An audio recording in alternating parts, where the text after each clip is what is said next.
Good morning সবাইকে। আর একটা নতুন ভিডিও নিয়ে চলে এলাম। তোমরা টাইটেল আর থাম্বনেল থেকে বুঝেই গেছো কোথায় যেতে চলেছি। আমরা যেতে চলেছি বাঙালির অতি কাছের একটি ভ্রমণস্থান দীঘা। বাঙালি কোথাও ঘুরতে যাওয়ার কথা মাথায় এলে এই জায়গাটার নাম আগে আসে। সো পুরো ভিডিওটা দেখতে থাকো, একদম ভালো লাগবে।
সো গাইস, ঘুরতে বেরিয়ে যে এরকম প্রবলেমে পড়বো সেটা আমরা আশা করিনি। আমার সাথে আরেকটা বাইক গিয়েছিলো, তাদের বাইকটা হঠাৎই রাস্তায় খারাপ হয়ে যায়। তো সেটা সারাই করার জন্য একটা দোকানে যাওয়াতে তিনি একটা ব্যাড নিউজ আমাদের শোনায়। সেটা হচ্ছে এটি সারাতে এখনও 2 দিন বা হার্ডলি 1 দিন তো লাগবে। তো অলমোস্ট শেষে আমরা কোনো আইডিয়া না পেয়ে লাস্টে এই পর্যায়ে পৌঁছাই যে একটা বাইক যাবে আর 2জন বাসে করে যাবে। তো সেই অনুযায়ী আমরা বেরিয়ে পড়ি। তো তারপর কী করলাম সেটা তো বুঝতেই পারছো। আমরা এগিয়ে গেছি আমাদের বাইক নিয়ে। তারপরে যে বন্ধু ছিল তারা আসছে বাসে করে এগিয়ে আসছে। দেন তারপর আমরা কোলাঘাটটা ক্রস করছি। দেখতেই পাচ্ছি কোলাঘাট ব্রিজটা কত সুন্দর লাগছে। এরপর ট্রেন যাচ্ছে, এরপরে আমরা যাচ্ছি। খুবই সুন্দর লাগছে ব্রিজটা দেখতে। তো কোলাঘাট ব্রিজটা ক্রস করার পরে আমরা এক জায়গায় ব্রেক নিয়েছিলাম। ব্রেক নিয়ে আবার আমাদের জার্নি স্টার্ট করেছিলাম। যেহেতু 4জনের জায়গায় 2জন হয়ে গেছে, একটু আপসেট লাগছিল, বাট কিছু করার নেই।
তো গাইস, দেখতেই পাচ্ছ আমরা অলমোস্ট দীঘা কাছাকাছি চলে এসেছি। ঠিক সেই টাইমে আর একটা প্রবলেমে পড়তে হলো, যে বৃষ্টির সম্মুখীন হতে হলো। ঠিক টাইমে বৃষ্টি পড়ে গেলো, আমরা একটু ওয়েট করতে হলো। কোনো একটা দোকানে আমি দাঁড়াতে বাধ্য হলাম। দেন আবার বৃষ্টি একটু কমাতে আবার দুজনে বেরিয়ে পড়লাম। দেখতেই পাচ্ছ ওয়েদার কেমন আছে, ওয়েদারটা পুরোপুরি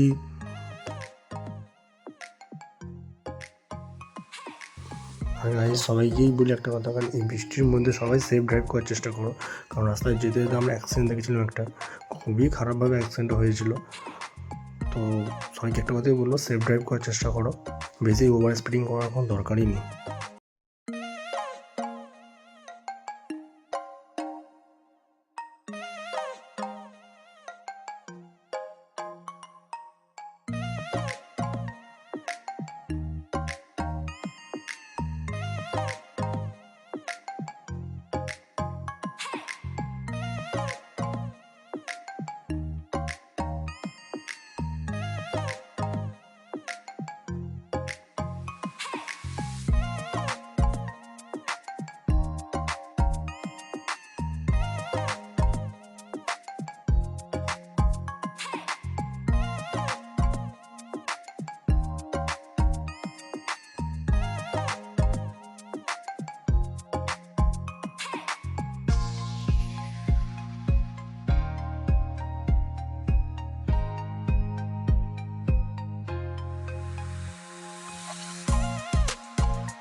সো গাইস, তোমরা দেখতেই পাচ্ছ আমরা অলমোস্ট দীঘা পৌঁছে গেছি। দীঘার গেট থেকে আমরা এন্ট্রি করছি।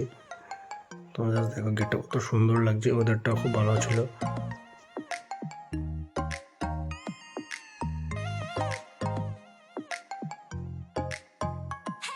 তো গাইস, আমরা দীঘা পৌঁছে গেছি।